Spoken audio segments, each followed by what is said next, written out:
Malam itu seharusnya menjadi perayaan 10 tahun pernikahan kami. Tapi saat aku membuka laci meja kerja Damar, aku menemukan 2 tiket pesawat ke Bali, kelas bisnis.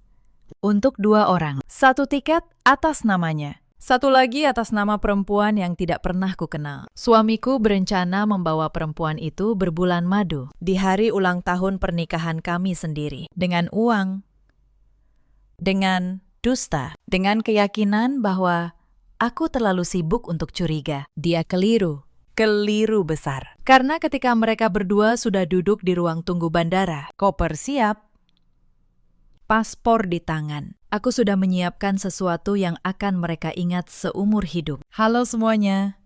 Selamat datang kembali di kanal cerita ini, tempat di mana setiap luka berubah menjadi pelajaran dan setiap pengkhianatan menemukan balasannya pada waktu yang tepat. Tuliskan di kolom komentar, dari kota mana kalian menyimak kisah ini? Jika cerita ini menyentuh hati kalian, jangan lupa dukung dengan like dan subscribe. Mari kita mulai.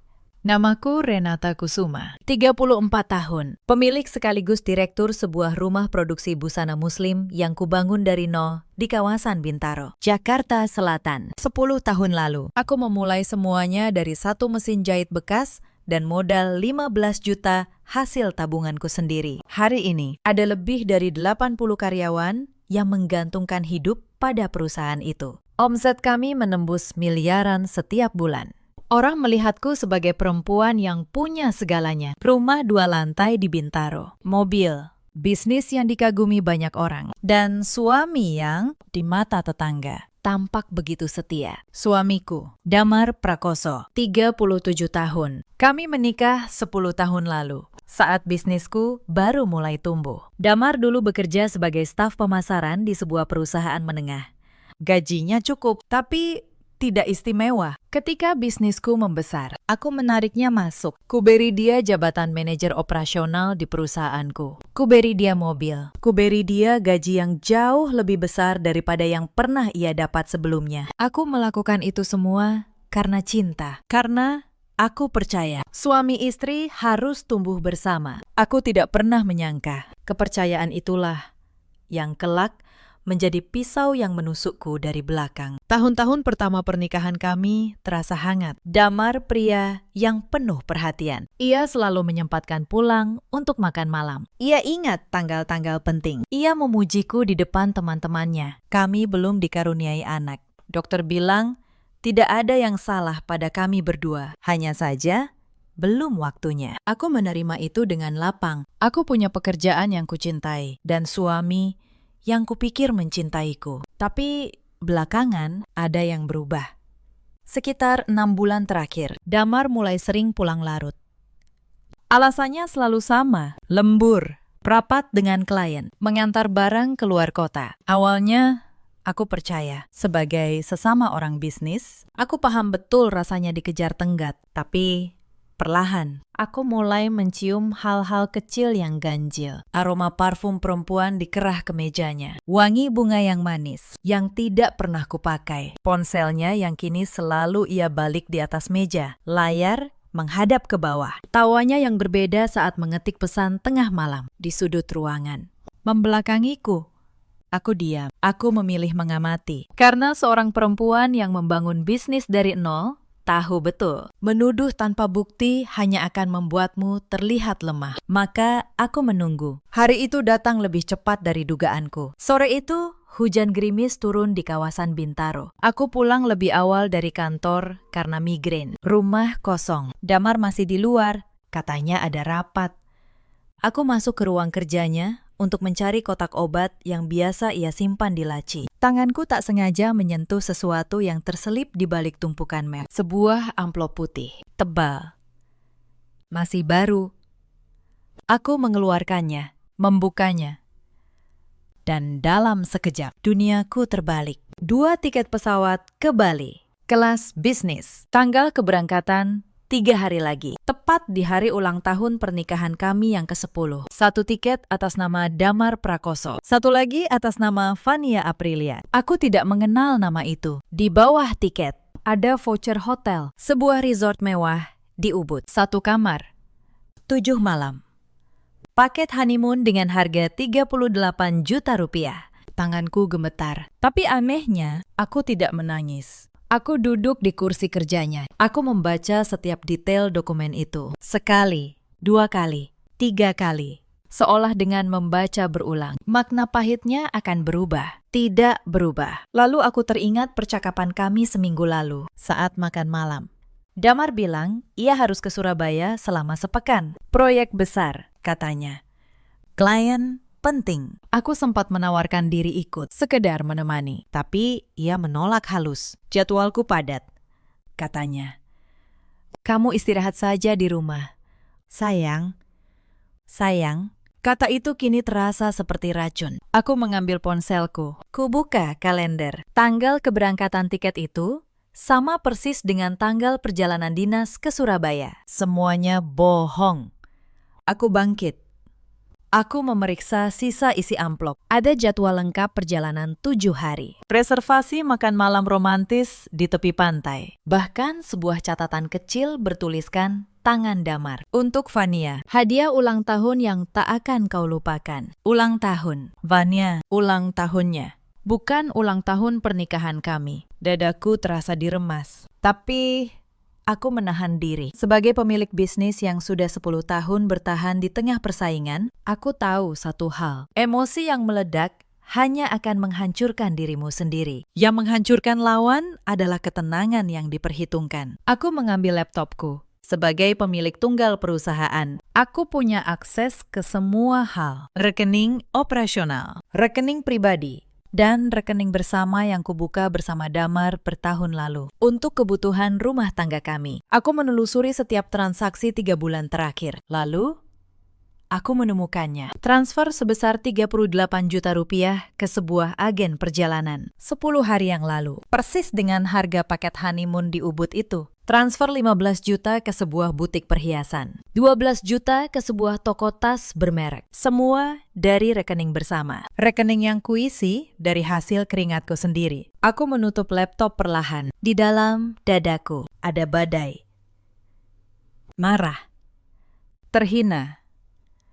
Dikhianati dengan cara yang paling keji. Bukan hanya tubuhnya yang ia berikan pada perempuan lain, tapi juga uangku. Kepercayaanku, 10 tahun hidupku, tapi aku tidak menangis. Aku sudah melewati fase menangisi masalah. Sekarang aku berada di fase menyelesaikannya. Dan ada satu hal yang Damar lupa. Satu hal yang akan mengubah segalanya. Malam itu, aku duduk lama di ruang kerja yang gelap. Sampai akhirnya ku dengar mobil Damar masuk ke halaman. Aku menyambutnya dengan senyum. Senyum yang sama seperti 10 tahun terakhir. Capek?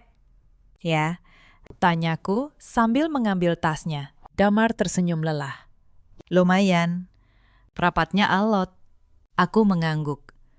Aku sudah menyiapkan makan malam kesukaannya. Ayam bakar dengan sambal terasi. Ia makan dengan lahap. Bercerita ringan tentang harinya. Cerita yang kini ku tahu. Sepenuhnya karangan. 3 hari lagi aku ke Surabaya, ya, katanya di tengah makan.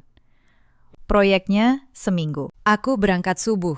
Jadi, gak usah repot antar. Aku menatapnya. Tersenyum.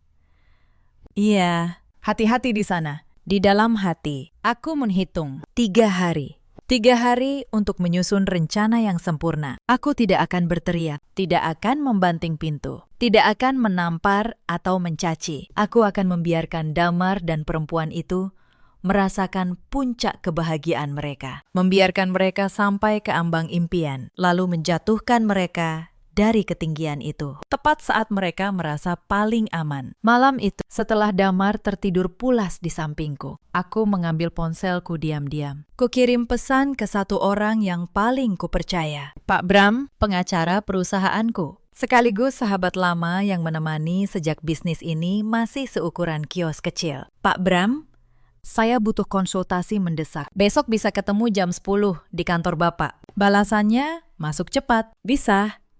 Bu Renata, ada masalah apa? Aku mengetik dengan jari yang tenang. Masalah besar.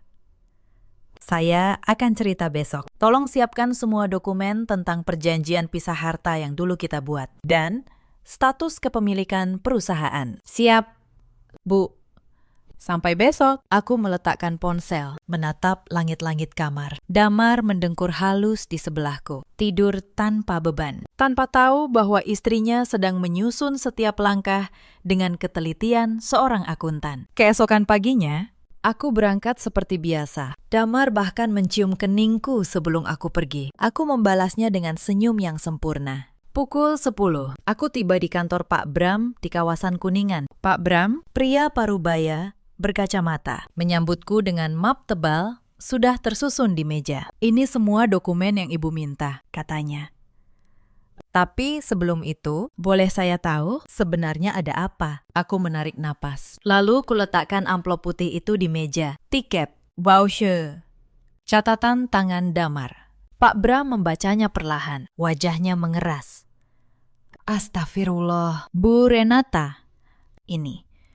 Saya sudah tahu, Pakistan. Potongku, tenang. Saya tidak kesini untuk menangis. Saya kesini untuk memastikan satu hal. Aku menunjuk map di meja. Perjanjian pisah harta yang kita buat sebelum menikah. Itu masih sah, kan? Pak Bram membuka map, mengangguk. Sah sepenuhnya, Bu.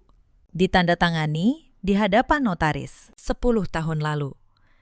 Semua aset yang ibu miliki sebelum dan selama pernikahan atas nama ibu sendiri adalah harta bawaan dan harta pribadi ibu, bukan harta bersama. Aku tersenyum tipis. Inilah satu hal yang Damar lupa. Dulu, saat kami akan menikah, ayahku yang seorang pengusaha tua bersikeras agar aku membuat perjanjian pisah harta. Kamu yang membangun bisnis ini. Nak, kata ayahku waktu itu, lindungi apa yang kamu bangun. Cinta itu indah, tapi hitam di atas putih itu yang menjaga masa depanmu. Saat itu Damar setuju tanpa banyak bertanya. Ia bahkan tertawa. Aku menikahimu karena cinta, Pren, bukan karena bisnismu. 10 tahun kemudian, aku bersyukur pada mendiang ayahku. Pak Bram, kataku.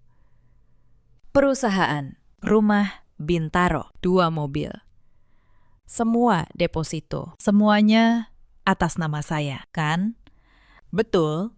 Bu, 100%. Damar hanya karyawan di perusahaan ibu, dengan jabatan manajer operasional. Secara hukum, ia tidak punya hak kepemilikan apapun atas aset ibu. Aku mengangguk pelan. Di dalam kepalaku, rencana mulai tersusun rapi, satu persatu. Lalu rekening bersama kami. Pakistan. Rekening bersama bisa ibu tutup kapan saja, karena ibu pemegang rekening utama. Saldo di dalamnya, secara teknis, berasal dari pemasukan ibu. Ibu berhak penuh atasnya. Aku menutup map itu. Baik, saya butuh 3 hal. Pakistan. Pertama, siapkan surat pemberhentian Damar dari perusahaan. Efektif, segera, dengan dasar pelanggaran etika. Kedua, siapkan dokumen gugatan cerai dengan bukti perselingkuhan ini. Ketiga, aku berhenti sejenak. Ketiga, saya ingin semua dilakukan tepat di hari mereka. Pikir mereka sedang terbang menuju surga. Pak Bram menatapku lama, lalu ia tersenyum kecil. Bu Renata, saya sudah mengenal ibu 10 tahun. Tapi baru kali ini saya benar-benar mengerti kenapa bisnis ibu tidak pernah kalah. Hari pertama berlalu. Malamnya, Damar pulang dengan suasana hati yang aneh. Ceria. Tapi gelisah. Sesekali ia mengecek ponselnya, lalu tersenyum sendiri. Aku tahu persis pada siapa senyum itu ditujukan. Sayang, katanya tiba-tiba. Besok lusa aku berangkat ya. Mungkin aku susah dihubungi di sana. Sinyalnya jelek katanya. Aku tersenyum manis. Tidak apa-apa, fokus saja sama proyekmu. Aku di rumah baik-baik saja. Ia memelukku. Pelukan yang dulu terasa hangat, kini terasa seperti kebohongan yang membungkus tubuhku. Kamu istri terbaik, Pren, bisiknya. Aku menahan diri untuk tidak tertawa pahit. Istri terbaik yang uangnya kau pakai untuk membelikan tas mewah pada perempuan lain. Malam itu, aku tidak bisa tidur. Bukan karena sedih, tapi karena pikiranku bekerja, menyusun setiap detail. Hari kedua, aku bertindak diam-diam. Pagi-pagi, aku ke bank. Kutemui manajer cabang yang sudah lama mengenalku sebagai nasabah prioritas. Bu Renata, ada yang bisa saya bantu? Saya ingin menutup rekening bersama atas nama saya dan suami saya, kataku tenang. dan memindahkan seluruh saldonya ke rekening pribadi saya. Saya juga ingin mencabut akses kartu suami saya dari rekening itu. Manajer itu sedikit terkejut, tapi profesional. Tentu, Bu, karena Ibu pemegang utama. Ini bisa langsung kami proses. Kapan Ibu ingin ini efektif? Aku menatapnya. Lusa. Tepat pukul 7 pagi. Pukul 7 pagi. Jam keberangkatan pesawat mereka. Aku ingin saat Damar mencoba membayar sesuatu di bandara. Atau memesan layanan mewah di Bali. Kartunya ditolak. Aku ingin ia merasakan dalam sekejap betapa hampa hidupnya tanpa apa yang selama ini ia anggap miliknya. Hari itu juga, aku menghubungi seseorang lain, seorang penyelidik swasta yang direkomendasikan Pak Bram. Saya butuh satu informasi, kataku. Siapa? Perempuan bernama Vania Aprilia. Dan bagaimana hubungannya dengan suami saya? 2 jam kemudian, jawabannya masuk. Dan jawaban itu membuatku tertegun. Vania Aprilia, 26 tahun. Karyawan magang di divisi pemasaran di perusahaanku sendiri. Perempuan itu bekerja di bawahku. Setiap hari, ia menyapaku dengan hormat di lorong kantor. Selamat pagi, Bu Renata. Dengan senyum manis. Senyum yang sama dengan foto di dokumen itu. Aku menggenggam ponselku erat-erat. Ternyata pengkhianatan itu bersarang tepat di dalam rumahku sendiri. Di perusahaan yang kubangun dengan darah dan air mata. Tapi aku tidak meledak. Aku justru semakin tenang. Karena kini aku tahu persis siapa lawanku. Dan di mana letak kelemahannya. Siang itu aku mendapat satu petunjuk lagi. Dari tempat yang tak kuduga. Bu Asih, kepala bagian gudang yang sudah bekerja denganku sejak perusahaan ini masih kecil, mengetuk pintu ruanganku. Wajahnya gelisah. Bu Renata, maaf, saya ragu mau cerita ini, katanya pelan. Tapi hati saya tidak tenang kalau Ibu tidak tahu. Aku mempersilakannya duduk. Cerita saja. Bu Asih, saya dengar Bu Asih menarik napas. Beberapa minggu lalu, saya lembur sampai malam saat mau pulang. Saya lihat mobil Pak Damar masih di parkiran. Lampu ruang rapat lantai 2 menyala. Saya pikir beliau lembur, tapi saat saya lewat, saya lihat Pak Damar bersama anak magang itu, si Bani. Mereka berdua sangat dekat. Bu, tidak seperti atasan dan bawahan. Aku menatapnya tenang. Sejak kapan, Bu Asih? Sudah cukup lama, Bu, jawabnya lirih. Karyawan lain juga ada yang lihat, tapi tidak ada yang berani lapor. Takut. Karena Pak Damar suami Ibu. Maafkan saya, baru berani sekarang. Aku tersenyum padanya, senyum yang menenangkan. Terima kasih, Bu Asih. Ibu sudah melakukan hal yang benar. Dan tolong, jangan cerita ini pada siapapun dulu. Biar saya yang urus. Bu Asih mengangguk, lalu keluar dengan lega. Aku terdiam di kursiku. Jadi bukan hanya aku yang dikhianati. Aku juga dipermalukan di depan karyawanku sendiri. Pria itu berani membawa selingkuhannya ke dalam gedung yang setiap batanya kubangun dengan keringat. Ia merasa begitu aman, begitu kebal. Sampai lupa bahwa ini rumahku, bukan rumahnya. Tapi aku tidak marah pada Bu Asih atau karyawan lain yang diam. Aku mengerti, Damar memakai topeng suami direktur. Tidak ada yang berani menjatuhkan topeng itu. Maka biar aku sendiri yang mencabutnya. Sore harinya, aku diam-diam meminta tim keamanan menarik rekaman CCT ruang rapat lantai 2 selama 2 bulan terakhir. Aku menyimpan salinannya dengan rapi. Bukan untuk kupertontonkan, tapi sebagai jaring pengaman. Andai kelak, Damar mencoba berkelit di pengadilan. Hitam di atas putih, dan kini hitam di atas layar juga. Hari ketiga, aku menjalankan semuanya seperti rencana. Tapi pagi itu, sebelum semua dimulai, aku ingin menguji satu hal terakhir. Aku ingin memberi Damar satu kesempatan. Satu pintu kecil untuk jujur. Walau aku tahu, ia tak akan melewatinya. Saat sarapan, aku menatapnya lembut.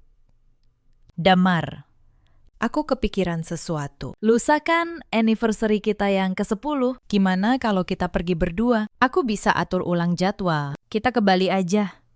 ya. Bulan madu kedua. Sendok di tangan Damar berhenti di udara. Wajahnya berubah dalam sekejap. Pucat, lalu kaku. Bali. Suaranya tergagap. Tapi, Ren, aku kan harus ke Surabaya. Proyeknya nggak bisa ditunda. Proyek bisa diwakilkan. Kataku tenang. Masih tersenyum. Sekali-kali kamu istirahat. 10 tahun loh, sayang. Masa kita nggak rayakan? Keringat mulai muncul di pelipisnya. Ia meletakkan sendok. Aku nggak enak sama klien. Ren, mereka udah nunggu. Lain kali aja, ya. Nanti pulang dari Surabaya, kita rayakan di rumah. Aku menatapnya lama. Di dalam hati, pintu terakhir itu kututup perlahan. Ia memilih dustanya, bahkan saat aku menyodorkan jalan keluar. Baiklah, kataku akhirnya, tersenyum. Kalau begitu, hati-hati di Surabaya. Ya, ia tersenyum lega. Tak tahu bahwa senyumnya itu adalah senyum terakhir seorang pria yang baru saja menandatangani kehancurannya sendiri. Sore itu, aku memanggil Fania ke ruanganku dengan alasan membahas laporan magang. Perempuan itu masuk dengan langkah ringan, tersenyum percaya diri. Ia tidak tahu apapun. Duduklah. Vania, kataku ramah. Ia duduk. Ada apa, Bu? Aku menatapnya cukup lama. Hingga senyumnya mulai kaku. Lalu aku berkata pelan, saya dengar kamu akan ke Bali sebentar lagi. Wajahnya berubah pucat seketika. Maaf, Bu, saya. Tidak usah dijelaskan. Potongku, tenang. Saya cuma ingin kamu tahu satu hal. Vanya, saya tahu segalanya. Dan saya ingin kamu tetap pergi besok. Jangan batalkan apapun. Ia menatapku bingung. Ketakutan. Bu, saya bisa jelaskan. Pergilah, kataku. Nikmati perjalananmu. Karena ini akan jadi perjalanan yang tidak akan pernah kamu lupakan seumur hidupmu. Aku tersenyum. Senyum yang membuat Fania bergidik tanpa tahu alasannya. Ia keluar dari ruanganku dengan kaki gemetar. Malam terakhir sebelum keberangkatan, Damar pulang membawa sekotak kue. Untuk kamu, katanya.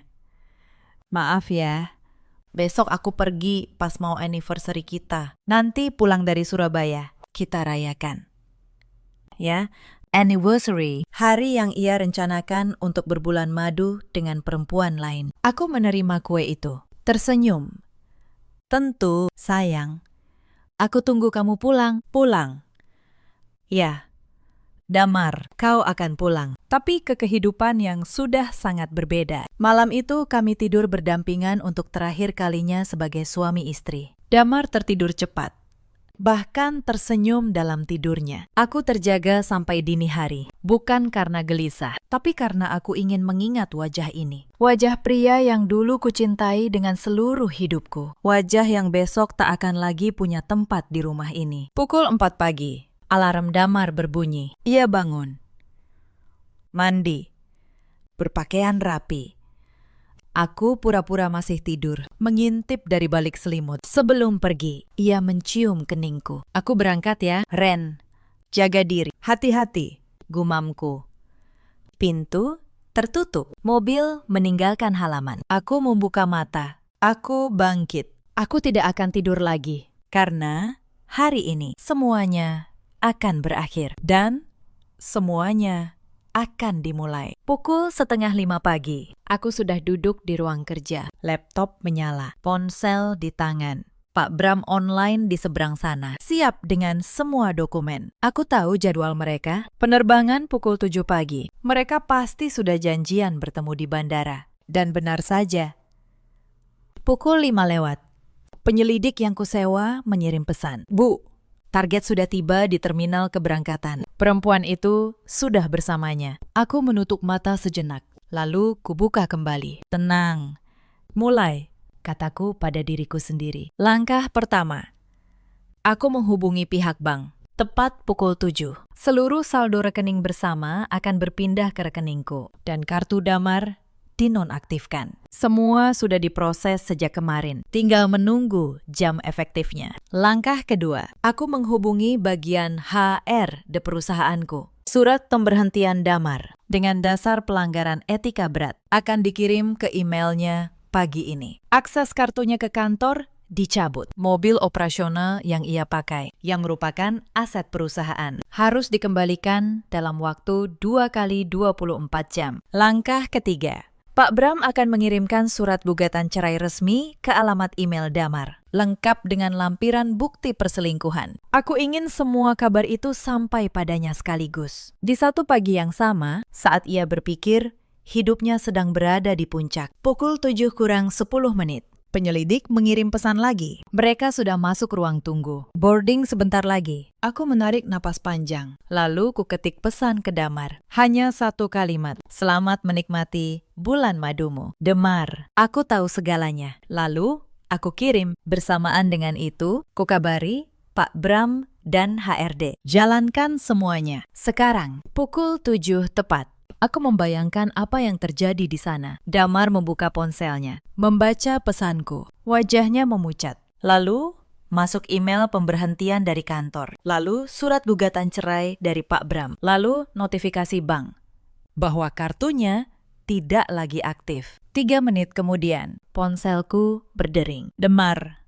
Aku tidak mengangkat. Berdering lagi dan lagi. 5 kali. 10 kali. Aku membiarkannya. Aku ingin ia merasakan apa yang kurasakan 3 hari lalu saat membuka amplop itu. Kepanikan, ketidakberdayaan, tanah yang runtuh di bawah kaki. Akhirnya, masuk pesan darinya. Pesan yang panjang, kacau. Penuh huruf besar. N. Ini apa? Kenapa kartuku diblokir? Kenapa ada surat cerai? Kenapa aku dipecat? Renata, tolong angkat teleponku. Aku menatap layar itu dengan tenang. Lalu ku balas singkat. Bukankah kamu sedang di Surabaya? Untuk proyek penting. Selamat bekerja, Damar. Pesan masuk lagi. Kali ini lebih panik. Ren, aku minta maaf. Aku hilaf. Tolong jangan begini. Aku di bandara sekarang. Kartuku nggak bisa dipakai. Aku nggak punya uang. Aku tersenyum kecil.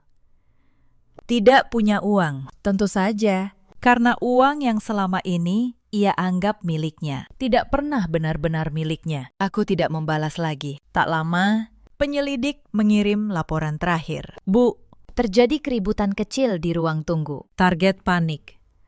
Perempuan itu menangis. Sepertinya kartu pembayaran mereka semua ditolak. Mereka batal boarding. Aku menutup ponsel, bersandar di kursi. Untuk pertama kalinya dalam 3 hari, aku menarik napas penuh. Tapi ini belum selesai. Sekitar pukul 9, terdengar mobil masuk halaman dengan kasar. Pintu dibanting, lalu bel rumah dipencet bertubi-tubi. Aku berjalan tenang menuju pintu. Ku buka. Damar berdiri di sana. Wajahnya kacau. Keringat membasahi kemejanya. Mata merah. Di belakangnya berdiri Vania.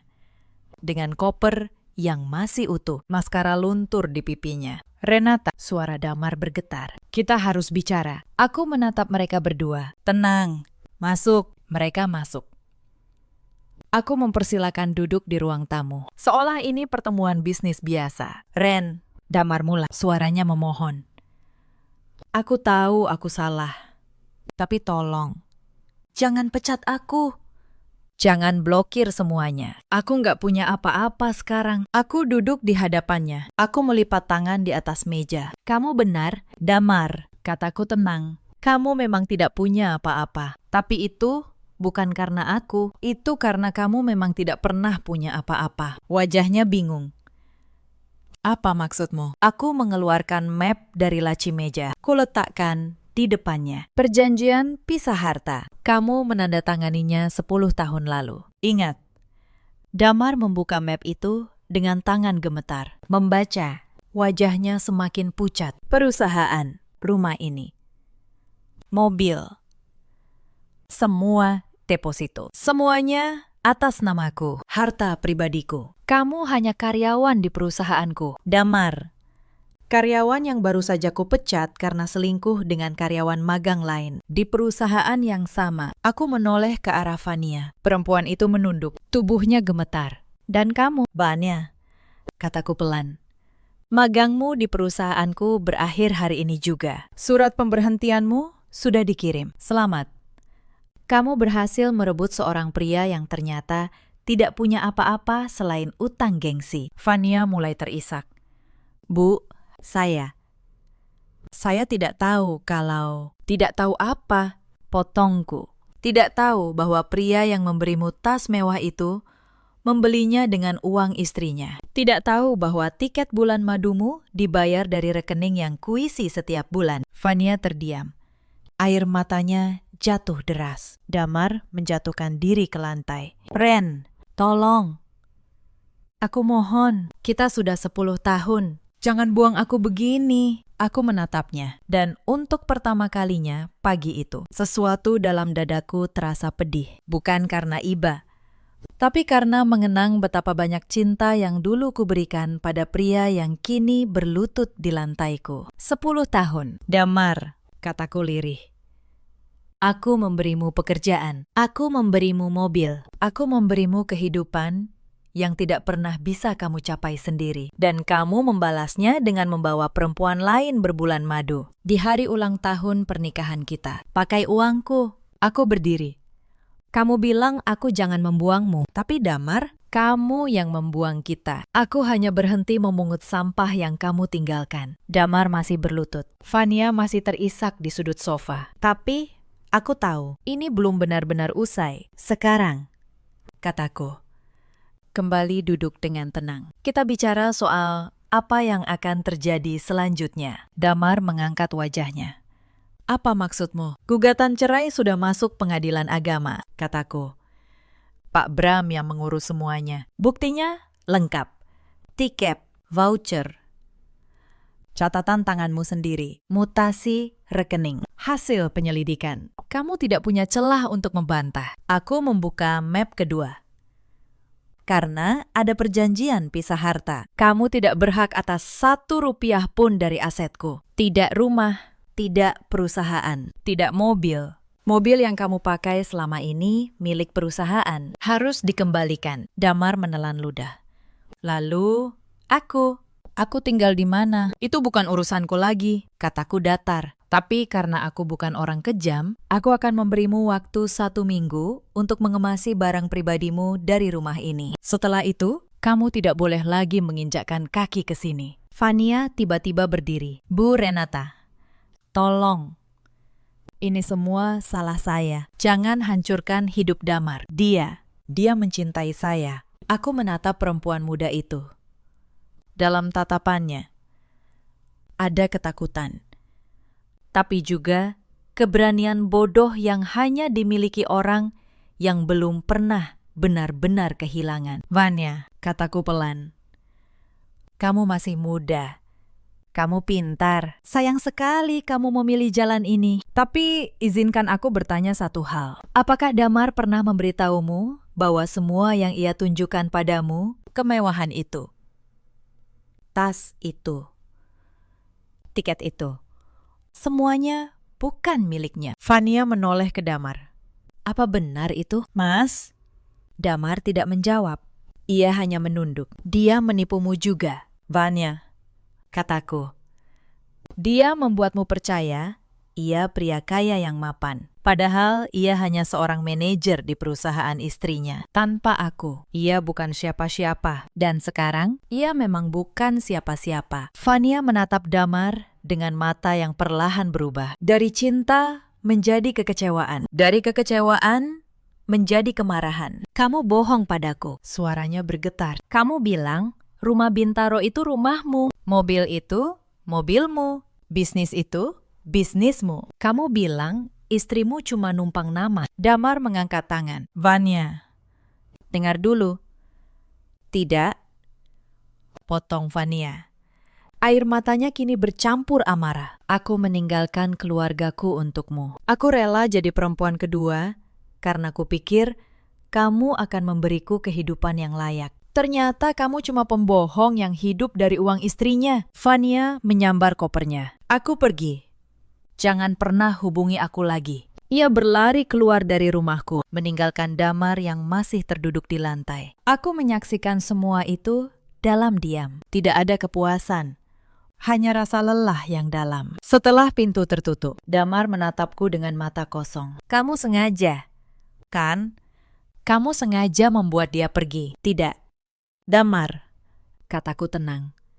Aku hanya mengatakan kebenaran. Kalau kebenaran itu membuatnya pergi, berarti yang kalian sebut cinta itu memang tidak pernah ada. Yang ada hanya kepentingan. Dan kepentingan selalu pergi saat uangnya habis. Damar menutup wajahnya dengan kedua tangan. Bahunya berguncang. Untuk pertama kalinya, aku melihat pria itu benar-benar hancur. Aku hilaf. Ren, suaranya parau. Aku terbuai. Dia memujiku, membuatku merasa jadi pria penting. Sementara kamu selalu lebih sukses dariku. Aku merasa kecil di sampingmu. Aku benci perasaan itu. Aku terdiam mendengar pengakuan itu. Jadi ini soal egomu, kataku akhirnya.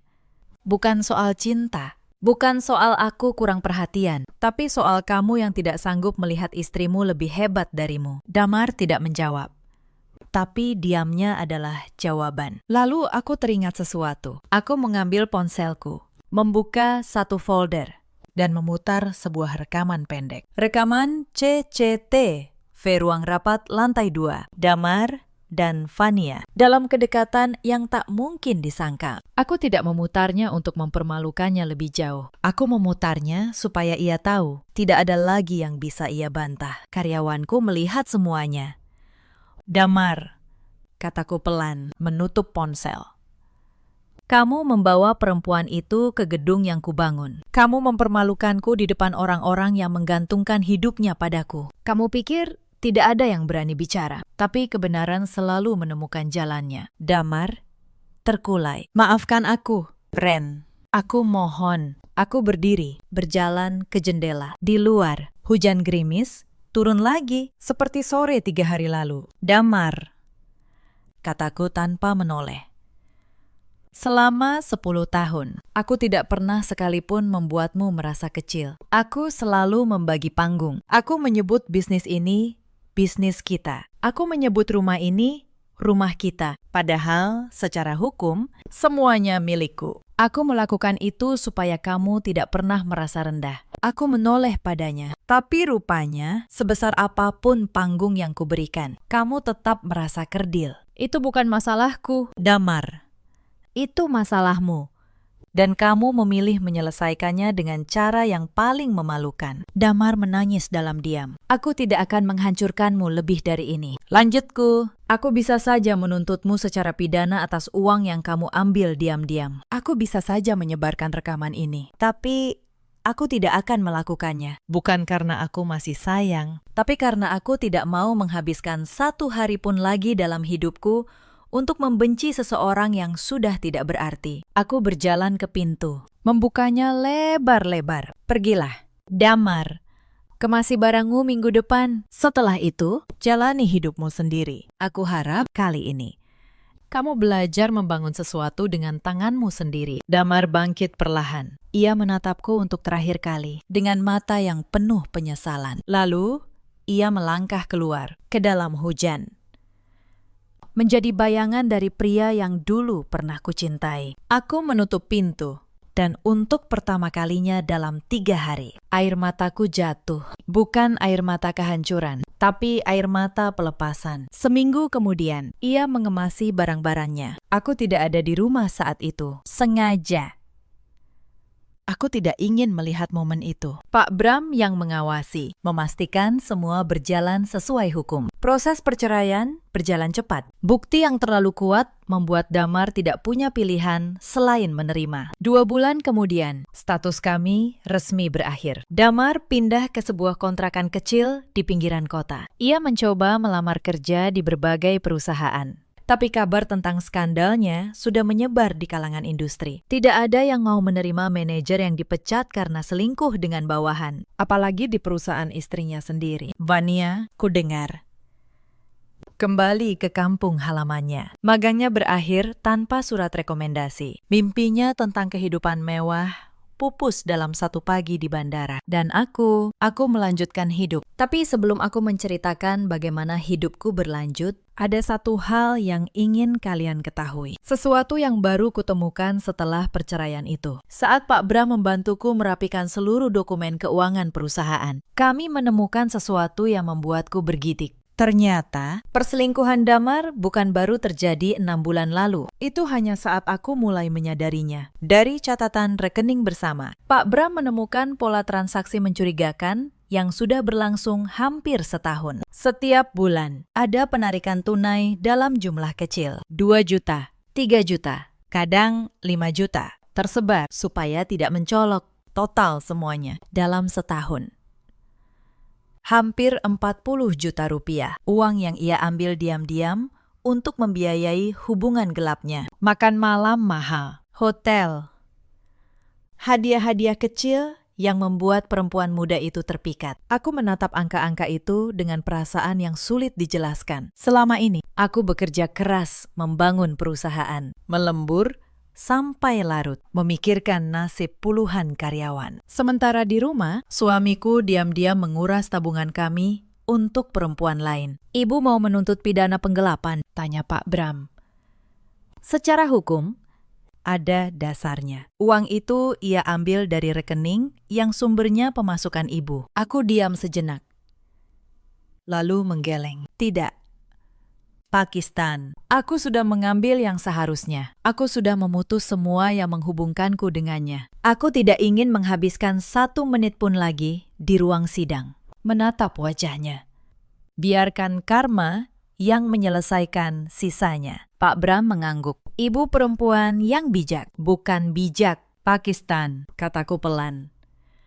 Hanya lelah. Ada titik di mana balas dendam terbaik adalah berhenti peduli. Bulan-bulan setelah perceraian, aku mencurahkan seluruh tenagaku pada perusahaan. Aneh, tapi kehilangan Damar justru membuatku lebih ringan. Tidak ada lagi malam-malam penuh tanya. Tidak ada lagi aroma parfum asing yang membuat dadaku sesak. Tidak ada lagi senyum palsu yang harus kupasang setiap pagi. Aku mengganti seluruh sistem keamanan keuangan perusahaan. Aku menutup rekening bersama itu untuk selamanya. Aku membuka lembaran baru, benar-benar baru. Perusahaanku justru tumbuh lebih pesat setelah itu. Mungkin karena aku tidak lagi membagi energiku untuk meredam keraguan di rumah. Mungkin karena aku akhirnya bekerja dengan hati yang utuh. Setahun kemudian, brand busana muslim yang kubangun masuk ke jajaran merek lokal paling diminati. Aku diundang menjadi pembicara di berbagai seminar kewirausahaan perempuan. Aku berdiri di atas panggung, menatap ratusan perempuan muda, dan menceritakan satu hal yang paling kupercaya, bahwa kemandirian seorang perempuan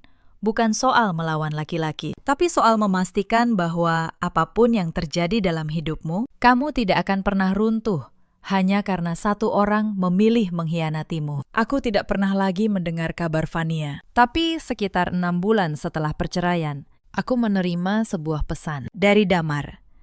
Pesannya panjang, penuh penyesalan. Ia bercerita bahwa hidupnya kini sulit. Ia bekerja serabutan sebagai konsultan lepas. Ia menyesali semua yang ia lakukan. Dan di akhir pesan, ia menulis, "Ren, apakah masih ada kesempatan untuk kita memperbaiki semuanya? Aku sadar, kamu adalah hal terbaik dalam hidupku, dan aku menyia-nyiakannya." Aku membaca pesan itu beberapa kali. Bagian kecil dalam diriku, bagian yang dulu mencintainya dengan tulus, sempat tersentuh. Tapi, bagian yang lebih besar, bagian yang sudah belajar dari luka, hanya tersenyum tenang. Aku membalas, "Singkat saja, Damar.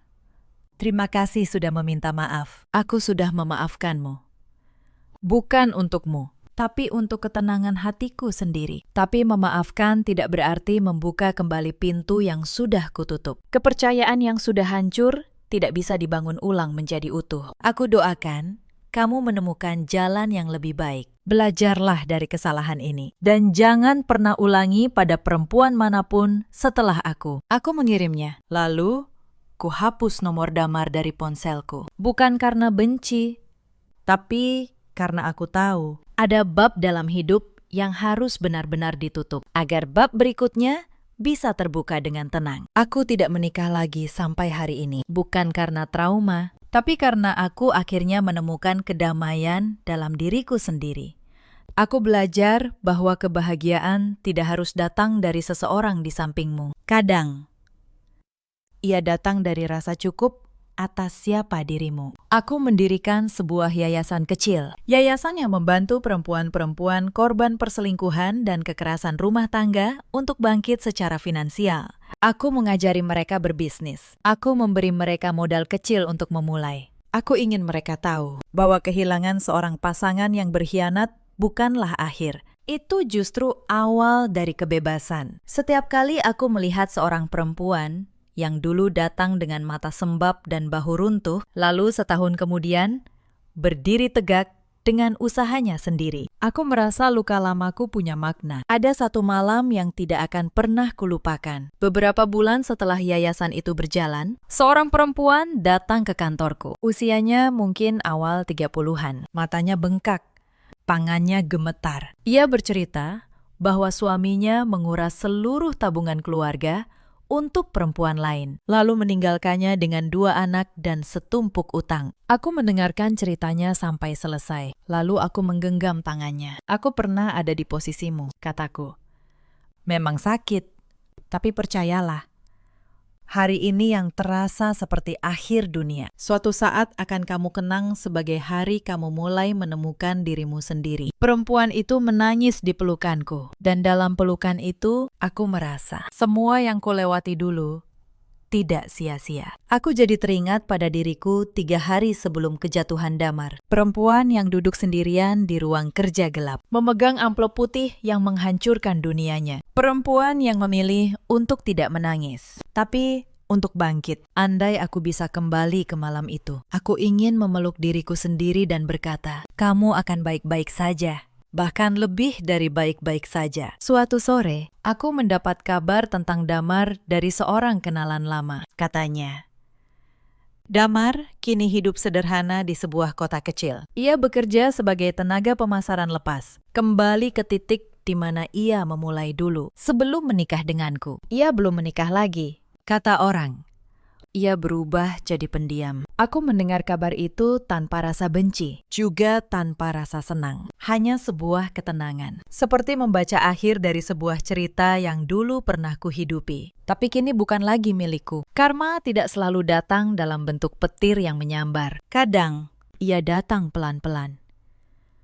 Dalam bentuk kehidupan yang perlahan kehilangan warnanya. Dalam bentuk penyesalan yang menemani setiap malam sunyi. Damar memilih kebahagiaan sesaat dengan mengkhianati orang yang paling mempercayainya. Dan harga dari kebahagiaan sesaat itu adalah kehilangan segalanya. Pekerjaan, kehormatan, rumah, dan perempuan yang dulu rela memberikan seluruh hidupnya untuknya. Cerita ini mengajarkan banyak hal. Dan izinkan aku menutupnya dengan beberapa pesan. Untuk para perempuan di luar sana yang mungkin sedang merasakan apa yang dulu kurasakan, yang mencium aroma asing di kemeja suami, yang melihat ponsel yang selalu dibalik, yang merasakan dingin di tempat yang dulu hangat. Percayalah pada nalurimu, tapi jangan bertindak karena emosi. Kumpulkan kekuatanmu dulu, bangun pijakanmu, karena perempuan yang berdiri di atas kaki sendiri tidak akan pernah bisa dijatuhkan oleh siapapun. Ada banyak perempuan di luar sana yang mengira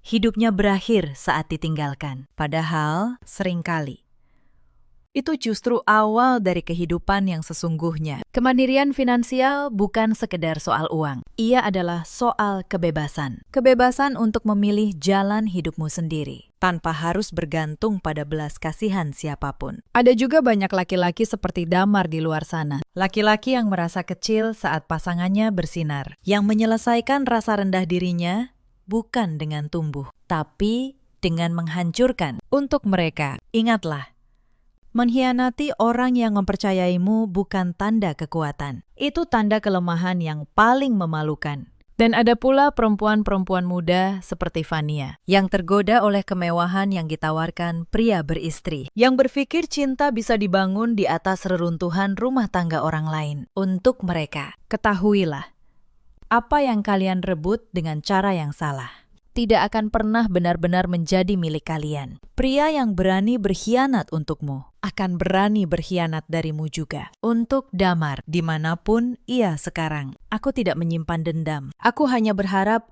ia benar-benar belajar bahwa kepercayaan adalah hal paling mahal yang pernah seseorang berikan padamu. Dan sekali ia hancur, tidak ada uang di dunia yang bisa membelinya kembali. Aku, Renata Kusuma, membuktikan satu hal, bahwa perempuan yang kuat bukanlah perempuan yang tidak pernah terluka, tapi perempuan yang memilih untuk bangkit, lebih tegak, lebih tenang. Setiap kali ia dijatuhkan. Hari ini, aku bahagia. Bukan karena ada seseorang di sampingku, tapi karena aku punya diriku sendiri, bisnis yang kucintai, perempuan-perempuan yang kubantu, dan hati yang akhirnya berdamai. Dalam hidup, kita selalu punya pilihan. Saat dikhianati, kita bisa memilih hancur atau memilih bangkit. Aku memilih bangkit, dan aku berharap siapapun kalian yang mendengar cerita ini, ketika saatnya tiba, kalian juga memilih hal yang sama. Terima kasih sudah menemani kisah ini sampai akhir. Jika cerita ini menyentuh hati kalian, tuliskan di kolom komentar. Dari kota mana kalian menyimak? Bagikan pada mereka yang mungkin membutuhkan kekuatan hari ini. Dan jangan lupa, subscribe agar kita bisa kembali bertemu di kisah berikutnya. Sampai jumpa lagi, jaga hati kalian. Dan jangan pernah berhenti percaya pada kekuatan diri sendiri.